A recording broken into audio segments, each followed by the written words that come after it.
Hey everybody, my name is Cyrus. I'm the creator of Etheria, the first true NFT project in history. Today is the day. The EtheriaBuilder is going live and it is ready. So first of all, what is Etheria? It's this 33 by 33 map of tiles, 1,089 total, 457 of them are purchasable and tradable, and you can build stuff on them if you own them. The map over here on the left shows the build data as it exists right now. So back in 2015, when the Etheria contract launched and was demonstrated at DevCon 1, it had build mechanics built in that were interesting for a virtual world on the blockchain. That you could farm for bricks, you could color those bricks, you could stack them on top of each other and things like that. The contract actually had all of the logic for stacking and non-conflicts and physics, basically. But that was, intensive on the blockchain. Didn't matter in 2015 because Ethereum was, 43 cents, and entire blocks would go by without transaction. The network was more or less empty, so it was no big deal. But here in 2021, with Ethereum at $3,000 and the network kind of clogged up, those build mechanics are not feasible anymore. It can cost up to $1,000 just to place one brick. So what we're doing is adding build mechanics into, still on the 2015 contract, build mechanics that let you build your data first, put it in an efficient data structure, compress that down, put it on the blockchain so that it can be read out later in a more efficient manner, much more efficient manner. So let's explain how the map controls work first. You can click on any tile to zoom in on it. You can hit the escape key to zoom out, like this. You can hit the left mouse key to rotate, right mouse key slides, and the scroll wheel will zoom for you. The other letter keys, hotkeys that work on the normal map do not work here. For instance, R is automatic rotate, and H, gives you a history of the tile. Those don't work because you need to be able to type the name of your tile in over here, and that would cause havoc. But most of the controls still work over here in the builder. On the left-hand side is the business end of this, where you're going to put in your data, make your build, render it, and then post it on the blockchain. So up at the top left, I should note, so here's the tile index. I should note that this is all hosted on EtheriaBuilder.com for an additional layer of security. Not really necessary because the code that you execute here in the browser is only going to execute with user permissions, and it's going to be code that you write and put in there. So it really shouldn't be malicious at any point. But just for an additional layer of security, we're putting this on EtheriaBuilder.com where it can't ever see anything because you're not going to connect MetaMask. Because you don't connect MetaMask, though, this interface can't know what tiles you own. So you can build on any tile. You just put the tile index in here. If you wanted to build on 796 right in front of the space shuttle, you can certainly do that. If you want to build up here on this tile, you can do that as well. I chose 91 as the default because I know that for a fact that it is a dead tile where the keys have been lost and there will never be a build there. All right. Moving down, you can type in the name of your tile here. You could choose the maximum height of your tile here. You could choose a different palette here.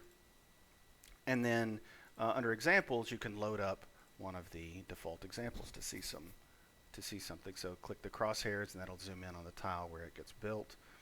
And now, if you click on this link here, it'll take you to a useful page that shows you different examples and the code that you'd use to generate those examples. Right here is the boundaries of a tile. So when you're building, you're going to want to keep all of this in mind. It goes from -50 to 49 in the X direction, -66 to 66 in the Y direction, and then your height is going to be determined by the max height that you've chosen in the EtheriaBuilder. So let's get started here. Obviously your controls are here. Once you've added code or selected one of the examples, you hit render and that'll bring it. You can get rid of your render by clicking the yours X button. You can get rid of the other ones if they're causing frame rate issues by clicking the others X. Again, crosshairs zooms back into the tile you're working on. You can save your build to cookies or load it back from cookies. I would highly recommend that you keep your code saved periodically inside of an external text just in case that cookie gets lost somehow. And then the build beautify code will beautify your code if you do something like that. And then your code is here, and then your hex data is here. You copy that, go to the tile manager, connect your tile, and then paste it in here like this, and that'll put it on your tile that way through MetaMask. And this is back on Etheria.world. You can verify that EtheriaBuilder is the official build interface by seeing the link here back to EtheriaBuilder. All right, and then there's going to be some estimates on your gas usage here. We're not making any external API calls to see what the current gas is or to see what the current Etheria price is, so we're just estimating this at 50 way and then providing the price in ETH. If this is incorrect in some way, please let me know when you do your build. Send me the transaction on Etherscan and I'll take a look at how to estimate this better. Anyway, so let's get into how building works so you can really get a feel for how to do this.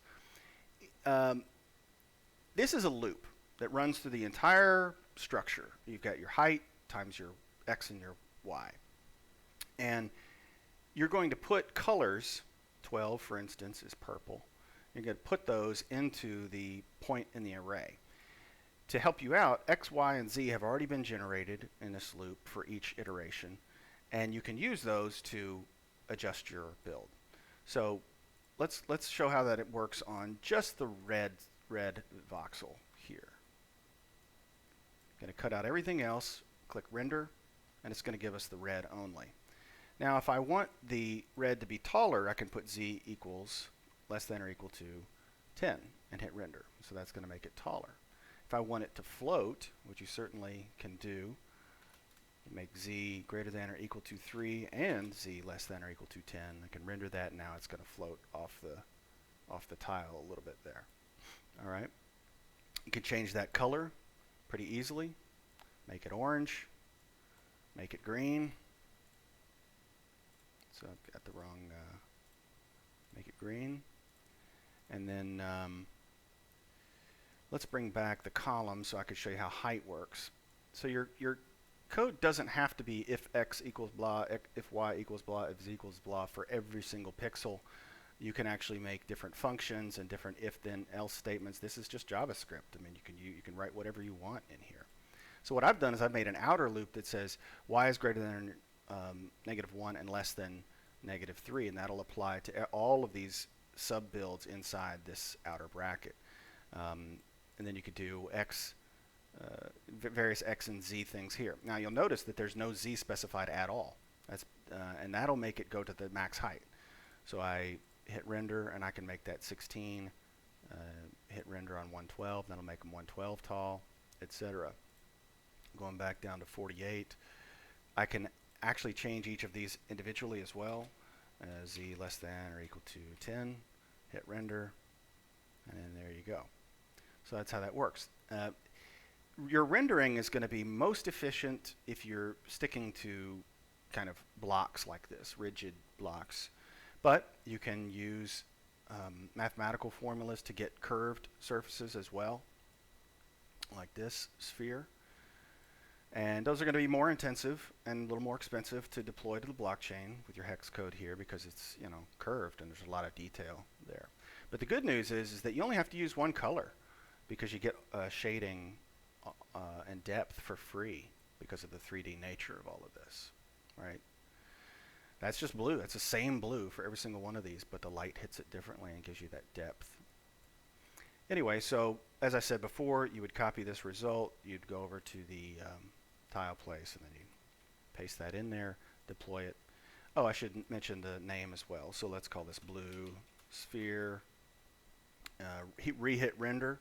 Now you can see that the data here has changed at the front end. This 0b is going to be 12.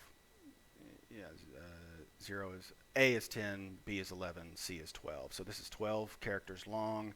That's what 0b means, and then it's going to look for 12 bytes here, and then the build data is going to be the rest of this. That's how we're combining name and build data in the same space, keeping it all in the 2015 contract. All right, so if you have any questions or if I've missed anything, please come by the Discord. We're happy to have you, happy to answer questions, and I wish you the best of luck, and I'm looking forward to what you build. Hey folks, one more thing I wanted to cover, it's kind of important, is this 0 here means empty. And you can use that to cut out shapes of other shapes, which is a very powerful thing in CAD in general and also here in Etheria. So let's make this blue sphere a little bit bigger. And we're going to change that to, let's call it 7, no, let's call it 8 render. And so that we can see inside, I'm going to make the height, cut it off a little bit. So there we go, we're going to cut it off. Now we're going to make a second sphere. I'm just cutting and pasting this code below, but this time I'm making it 0.